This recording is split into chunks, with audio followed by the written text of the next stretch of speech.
Have you ever had a paranormal experience? If so, consider sending it my way as I would love to read it. Just go to astheravendreams.com, click the button about submitting your story, and of course, thank you.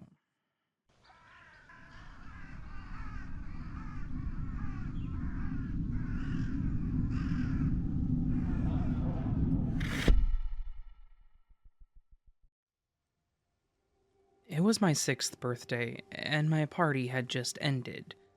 We had cake, pizza, and played games. Typical American birthday party. I lived with my mom and her boyfriend. His name was Steve. And for my birthday, they got me one of those plastic Fisher-Price playsets. The ones that were like 4 foot tall and had a small slide. Small enough to fit in my room. I was extremely excited about this because it was exactly what I wanted, and I was sure that it was the greatest invention since sliced bread. The playset was set up right by my door in front of my bed. Now, before I go on to the actual part of the story you want to read, I need to give a little background about the house that I lived in. From what I know, at least. To begin with, the house was an old blue colonial house in upstate New York. The house was like every other house in the neighborhood, and since Steve had just got a promotion at work, there was constantly work being done on the house. Basically, a complete remodel while we lived there. The only thing I didn't like about the house was that you couldn't get into the attic, and for some reason, bats kept getting in there. And at 6 years old, you don't like bats. My mom tucked me into bed after my birthday at about 9 p.m., a little later than usual. I remember waking up a few times that night because I was really excited to use the playset in the morning. I didn't get to play with it much that day because of the assembly. One of the times I woke up, I remember looking at the playset when I saw two shadows, a boy and a girl, and they looked like they were talking to each other. As a child, I didn't want to be scared, so I rationalized this as the shadows of the trees playing tricks on my mind. That's what my mom would have said. I managed to go back to sleep that night and didn't really think much of it the next day. My birthday is in June, so I usually don't have class on my birthday. This meant that I could spend the day playing with my friends. I didn't think about the shadows I saw the night before at all. I basically forgot that it happened. Until the next night. My usual bedtime was 8 p.m., and my mom was pretty strict on this matter. So I was showered, in my pajamas, and in bed by then. I was lying in bed when I had a strong feeling that something was watching me. I looked to the wall between my door and the playset, and the shadows were there again. This time, I paid more attention to it while I was frozen in fear in my bed. The shadow children seemed to be talking, but I still couldn't hear them. It also seemed as if they were looking at each other, but it's hard to sense 3D direction from a two-dimensional shadow. I screamed for my mom and she ran into my room and turned my light on. At this point, the shadows disappeared. My mom then let me sleep in her bed that night, which she never let me do, and she assumed that I'd had a nightmare. Every night from then on, when I would look at the wall at night, those shadows would be there. When this would happen, I would call for my mom and the cycle repeated. During this time, Steve and my mom would argue a lot. I wasn't sure why, but I know I didn't notice it at first. The house had also gone into full remodeling, where almost half of the house would always have something being done to it. I wished for school, and this was back when school was fun and all your friends would be there. I hated spending any time in the house, and I would try to go to my grandma's whenever possible. And this cycle repeated for a while, and I'm not really sure what my mom thought about me telling her that ghost shadow people were in my room every night. I begged her to leave the hallway light on every night, hoping that the light would scare away the shadows. She obliged, but the light never did anything, and I would yell for her every night. This continued for a while, but then one night, something changed. Lying in bed, something felt different. I wasn't sure if I had built up some sort of tolerance to the shadow people that were in my room at night, in the same place, doing nothing but silently talking to each other, or if I was just dumb. That night, I decided that I didn't want to wake my mom up for some reason. I decided I would be brave enough to walk right past the shadows to my mom's room. I think it might be important to remember that whenever my mom would come by, these shadows would disappear. I still don't know why. I walked past the shadows, and nothing happened. I was then in the hallway with the light right above me, and my mom's room to the left. I remember looking up at the light and then back to my mom's room, and then back to the light. I did this a few times, and I remember just staring into the light. I'm not sure why, but I was drawn to that light. And this is where the story starts to get a little confusing, but I will try my best to explain to you what I can. This next part of the story, it will be what I can remember as of today. Then, I will try to fill in some blanks with what my family remembers and could tell me. After looking at that light for some reason, I decided that I didn't want to wake my mom up, which was weird because I'd never cared before. I went back to bed, and the next thing I remember is sitting in the living room watching TV. There was construction all around me, and plastic covers on the couches so that none of the drywall or new paint got on them. I remember I was sitting on the floor and I was just watching static on the TV. To me, this memory feels like an out-of-body experience. I feel like I was there, but I didn't feel in control. These memories are like a flash to me. I have them, but nothing in between. I only have one more memory being in that house. I was in my room, looking out of my window down to the driveway. It was nighttime, and my mom had asked her friend's mother to come over. Her name was Danielle, but everyone called her Dee. I remember watching her pull into the driveway and giving my mom a hug. I could hear them for some reason, and this also seemed like an out-of-body experience. I heard Dee say that there was a boy and a girl spirit in the house, but that they weren't a problem. The problem was that there was a dark and evil entity in the house and that it wanted me. Dee and my mom then proceeded to burn sage in the house.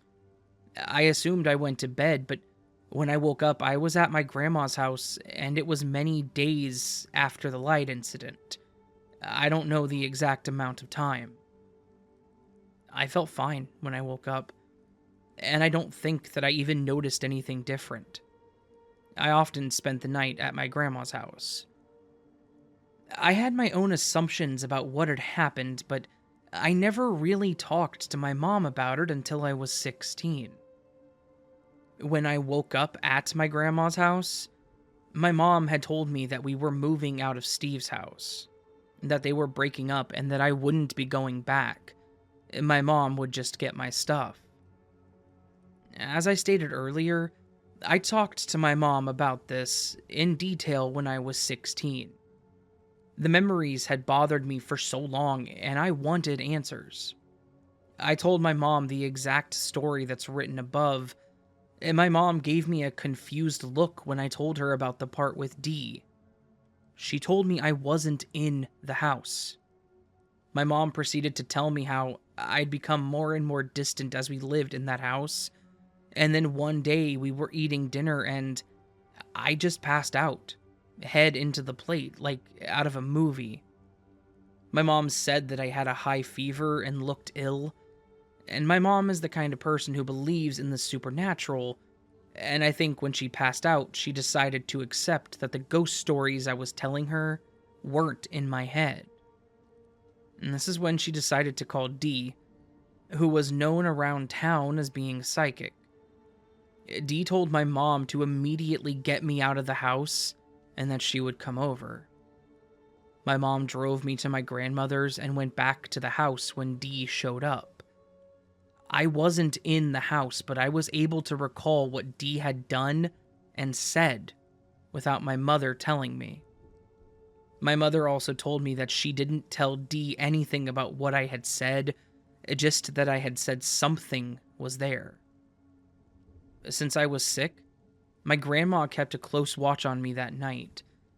My grandma doesn't really believe in ghosts, but when I talked to her about it, she said it was a weird night.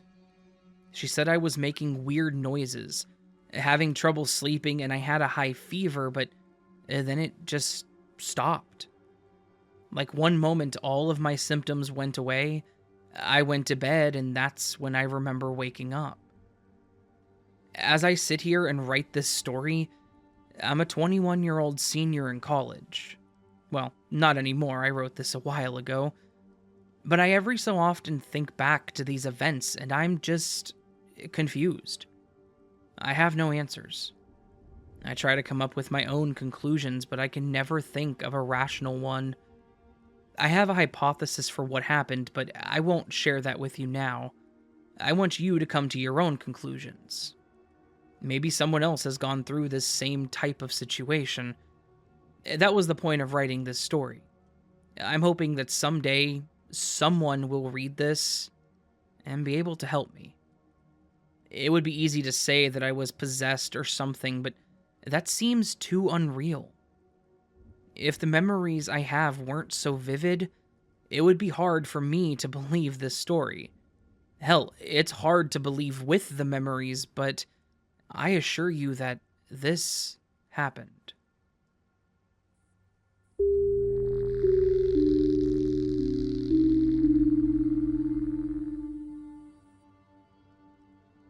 Whatever your beliefs as far as the paranormal, I'll just say that these two instances are 100% true.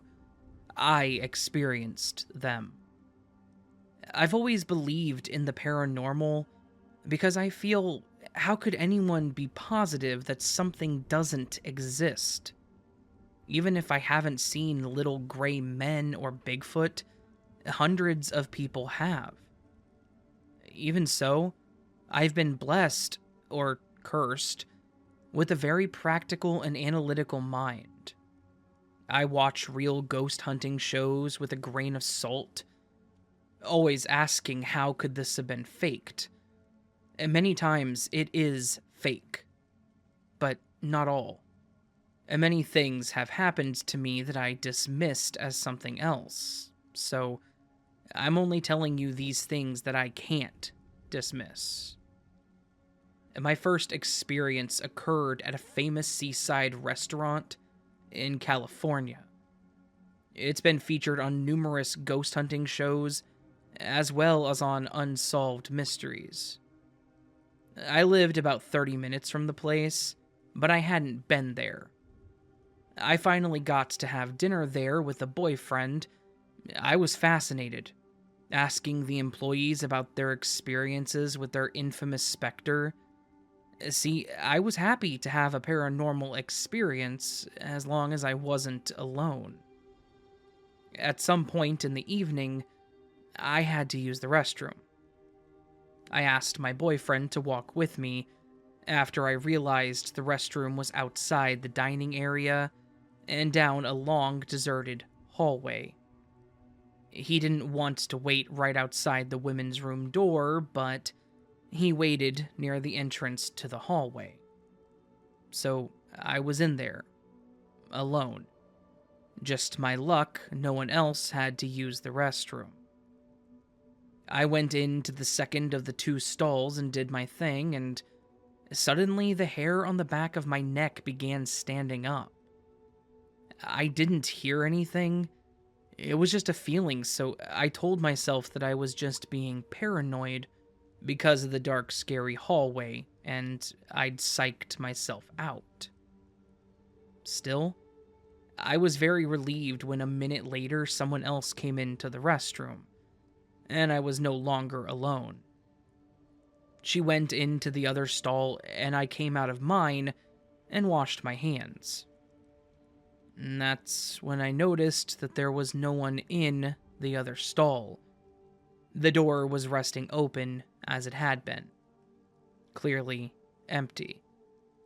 There was no one else anyone could go in the small restroom, yet I heard all the noises, the outside door squeaking open and closed, footsteps, and someone closing and locking the stall door right next to me. Yet I was completely alone. My heart was beating out of my chest. I ran out of there, down the hall, and into my boyfriend's arms. Months later, I learned that the women's restroom was one of the most haunted places in the building. I'm glad I hadn't known that before I went in there, or I never would have been able to relieve myself. This next story happened in a house that I'd bought with the same boyfriend. It was a small house built in the 40s. There was nothing creepy about the house, but it wasn't long before we had some strange little things happen. I heard a man clear his throat behind me when I was home alone. Some items that I'd put on the floor and leaned up against the wall got knocked over, just little things like that. But the weirdest thing that happened to me in that house were the knocks. They always seemed to happen when I was home alone, in whatever room I was. There were 2 loud knocks on the window. It sounded exactly like someone outside came up to the window and knocked on it. Always 2 good, loud raps.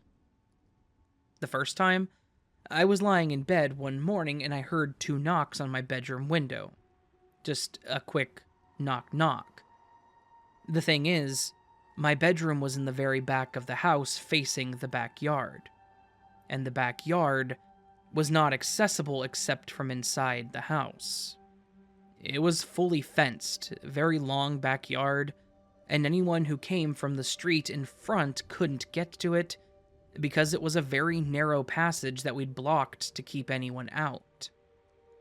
I'd been awake when it happened, so I got out of bed and went to the window to see who it could have possibly been. Of course, there was no one there. There was no one anywhere in the backyard. The next time it happened, I was in the kitchen, home alone, again, and there were 2 raps on the kitchen window. It was daytime again, and our kitchen faced the carport. Of course, there was nobody there. After a few more times, I told my boyfriend and my older son about it, and neither of them believed me. They teased me about it, saying that I kept dreaming that people were knocking on the windows.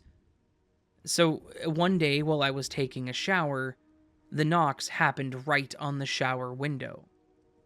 It was so close to me and so unexpected. I actually jumped.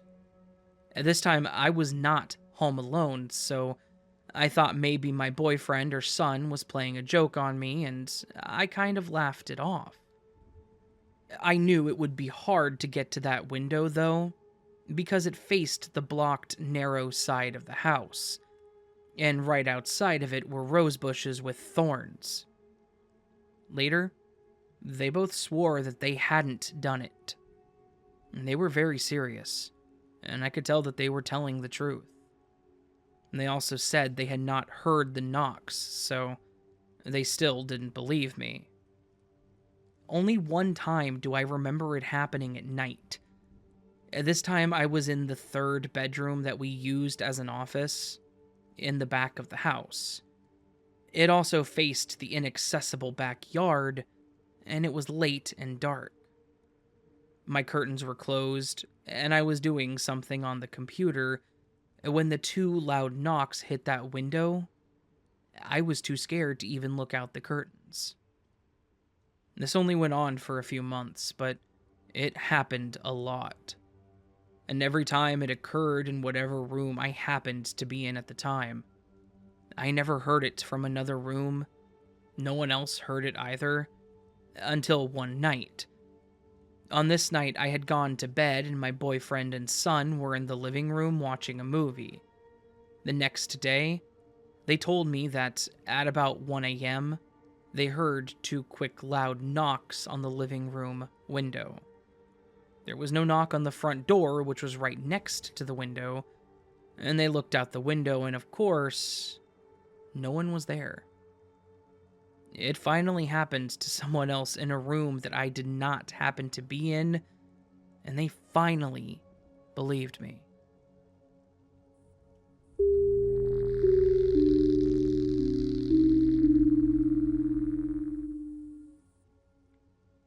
So, this is one of many strange stories that I have.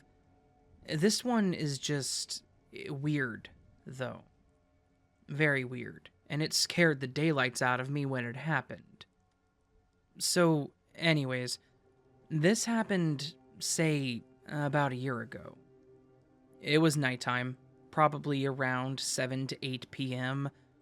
My dad, my brother, and two of my cousins were outside in our garage.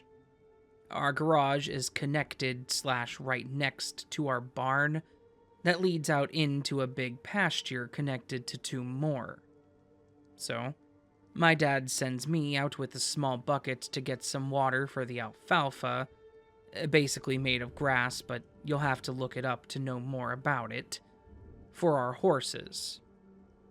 I take the bucket, and I carry it out of the garage by the handle, now from the garage door, and I have to walk past the open barn area, then past the second half of our barn and then turn right. As I'm just turning the corner to walk down the field to our water hose, I see down at the end of the open field where our third horse pasture is, next to a tree, a weird figure walk strangely from the tree to the left. Keep in mind, this is around 7, and where I live, it gets dark really quick about an hour before that. As I'm just standing there scared out of my mind, I immediately drop the bucket that I'm holding really fast and I booked it. I took off running toward the garage door. I then hollered to everyone in the garage that I just saw something at the end of the field. My oldest cousin, we'll call him Drake, at the time he was 20, and he grabs a flashlight and starts walking to the side of the barn.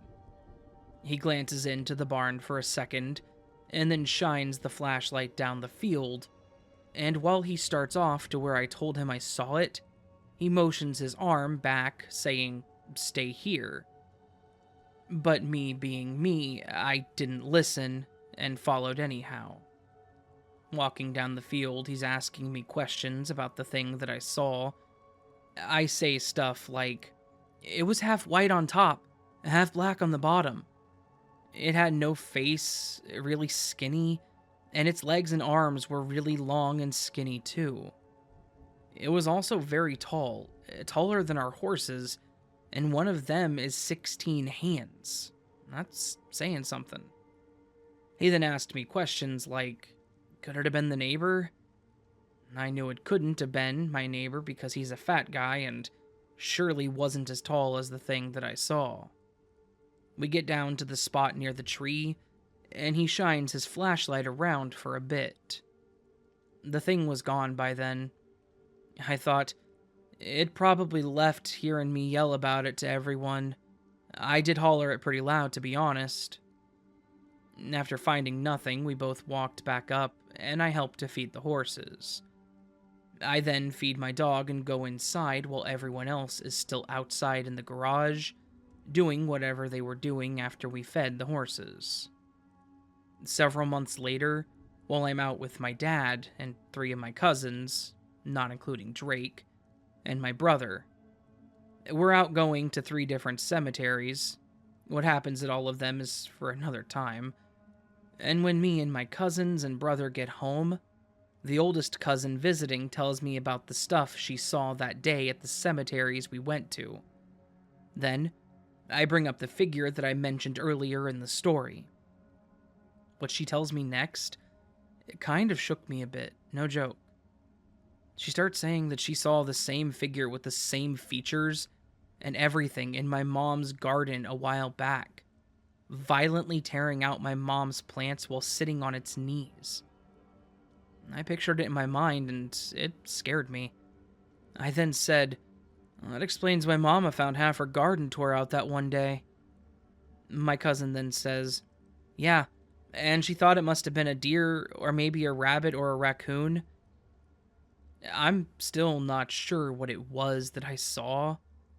I do hope you liked my story, as I enjoyed sharing it. And also, what do you think it could have been that I saw that night?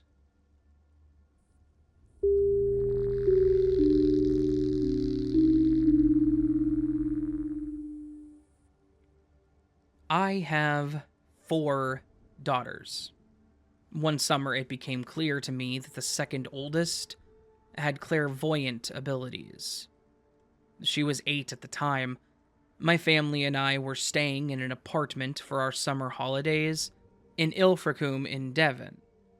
Now, in this particular apartment, strange things started to happen. Stuff would go missing and then appear on the living room table the next day, and even my mom saw a ghost of a little girl. After a while, my 8-year-old confesses to me that she was terrified by a see-through figure who kept coming to stand in front of her and then walk into her, which caused her to shiver. It was a man with a dark hat on, and she drew a picture of it for me. The man had a cloak, but no visible face, and just a hat on top. I was very creeped out by this, but I tried to stay calm and reassure my daughter that this thing couldn't hurt her.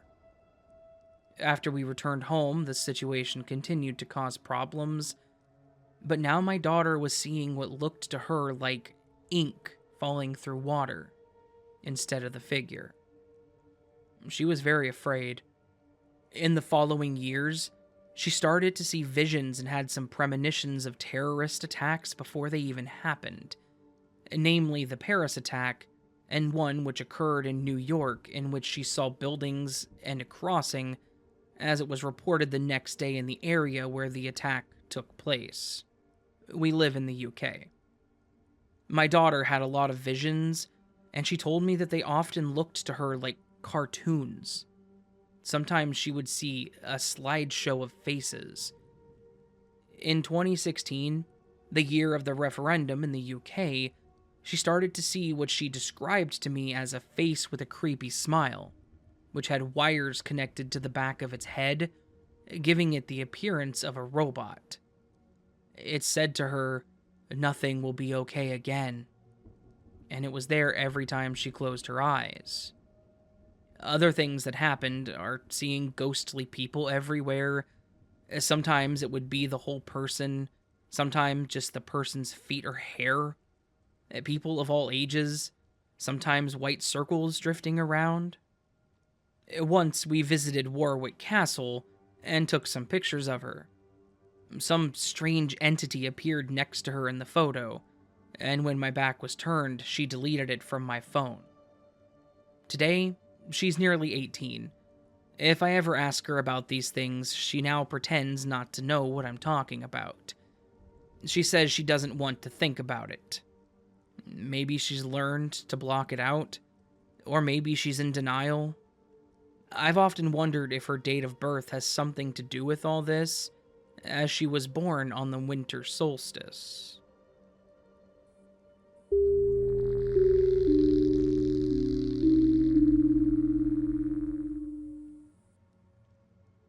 This is kind of short.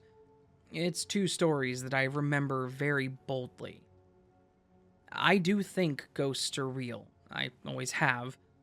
I completely believe that my grandmother's house is haunted by a soul of a high school boy. Her son, when he was younger, had a friend who was shot in the driveway by a cop. I've always been sure it was him who might be in the house. My family is skeptical about ghosts and such, but one thing we all agree on is that there is something wrong with the house. My grandparents' house has an add-on to their home, and you can tell because you can hear the steps from downstairs. I remember one summer when I had slept all day. I woke up a bit later in the day. The sun was already setting when I got up. I was in the kitchen getting food when I heard steps from upstairs. I decided that I should go tell my grandparents that I was awake finally. I heard steps for a few more minutes while I ate. I assumed they were just cleaning or getting ready for bed. I went upstairs and found that their door was locked. They did that often. I knocked a few times, calling for them to let me in. "Grandma, I'm awake. Can I come in?" And then I heard a male answer, "Yes," followed by quick stomps on the other side. The door never opened. My grandma never played jokes on me. I assumed it could have been my grandfather since he always messed with me. I knock again and said, "Grandpa, open the door already," which prompted my cousin, whose room was right across from them, to open her door and tell me that they were not home. They went out a long time ago. I was confused for a minute. I asked her if she was sure that they were not home by now. She said she was sure because she still had the key to the room that they gave her. She opened their door and, sure enough, no one was there. I told her and she thought I was joking, but I was dead serious about it.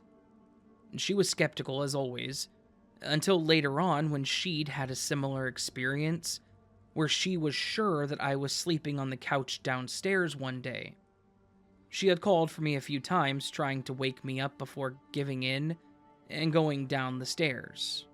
But when she got to the bottom of the stairs, I came inside from the front door, from school that day.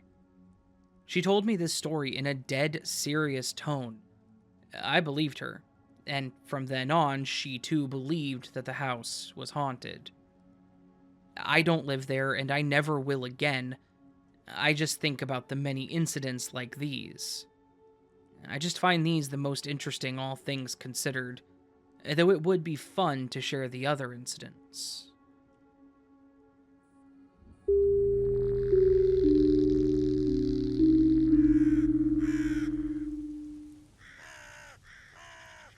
So this was a collection of paranormal stories, true paranormal stories.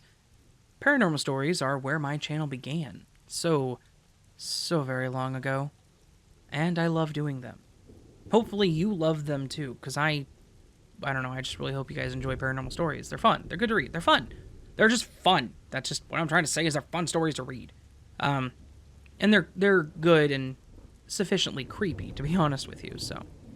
If you did enjoy this video, please consider hitting that little thumbs up button. It helps my channel grow, and I kind of want to grow, just saying. You can also subscribe to the channel if you're new, but if you're not new, don't hit subscribe, because you know what that does. But of course, thank you for coming back and listening to another video. Always appreciate repeat customers. I don't know, I have said that a few times now, and you're not really customers, you're not paying for this, it's all free, it's a free service. So maybe you're just a customer of a free service, I don't know. Thank you for listening, I appreciate it. If you want to support further, you can hit the join button or go to Patreon, or leave me a comment down below saying, "Hey, guess what? This was a great video, bruh." Or don't do that, please. Leave me a comment, just don't leave that comment, because that's... I'm going off on a famous Raven tangent again, aren't I? I hope you all have a beautiful day. I hope I will see you tomorrow, as this is part, I don't know, 3, I think, of the video a day this week. So hopefully you enjoyed it. But of course, until I see you tomorrow, I hope you sleep well.